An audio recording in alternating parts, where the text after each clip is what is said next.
क्षमा का महात्म्य कंटिन्यूड। लकड़हारे ने गांव के लोगों को क्षमा कर दिया और धीरे धीरे उसका गुस्सा कम होने लगा। वह शांत और खुश रहने लगा। गांव के लोग भी उससे बदलाव देखकर हैरान रह गए। उन्होंने भी लकड़हारे से माफी मांगी और उसके साथ दोस्ती कर ली। इस घटना के बाद लकड़हारे ने बुद्ध से पूछा, भगवान, क्षमा करने से इतना फायदा कैसे होता है?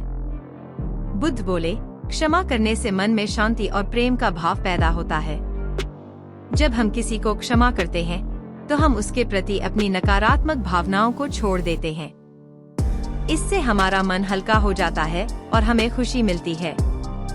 लकड़हारे ने कहा, भगवान, अब मैं समझ गया कि क्षमा करना कितना महत्वपूर्ण है। मैं हमेशा दूसरों को क्षमा करता रहूंगा। बुद्ध ने लकड़हारे का सिर सहलाया और कहा, तुम्हें ऐसा ही करना चाहिए। क्षमा ही सच्चा धर्म है। कहानी 3, दया का फल कंटिन्यूड से व्याकुल था। बुद्ध उसके पास गए और बोले, क्या तुम थोड़ा खाना खाओगे? भिखारी ने आश्चर्य से बुद्ध को देखा और कहा, भगवान, आप मुझे खाना देना चाहते हैं? बुद्ध मुस्कुराए और बोले, हाँ, क्यों नहीं। बुद्ध ने पास के एक दुकानदार से भोजन लिया और भिखारी को दे दिया। भिखारी ने भोजन खाकर बुद्ध का धन्यवाद किया और चला गया।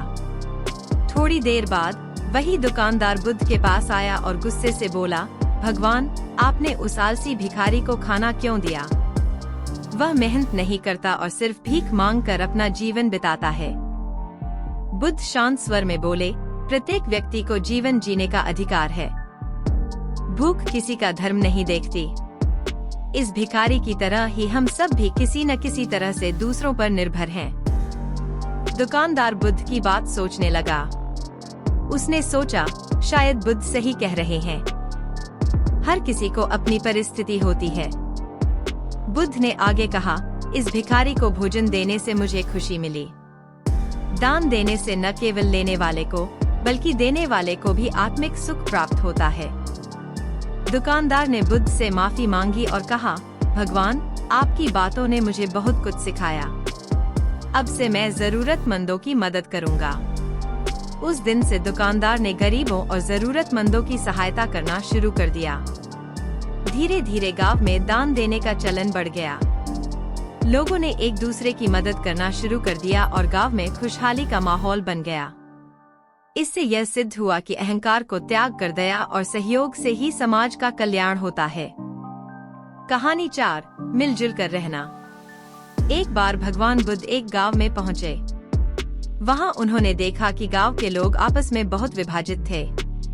कुछ लोग अमीर थे और कुछ गरीब। अमीर लोग गरीबों का तिरस्कार करते थे और गरीब लोग अमीरों से ईर्ष्या करते थे। बुद्ध ने गांव के लोगों को इकट्ठा किया और कहा, तुम सब एक ही गांव के निवासी हो। तुम्हें मिलजुल कर रहना चाहिए। जब तुम विभाजित रहोगे, तो तुम कमजोर बन जाओगे। लेकिन जब तुम एकजुट रहोगे, तो तुम मजबूत बन जाओगे।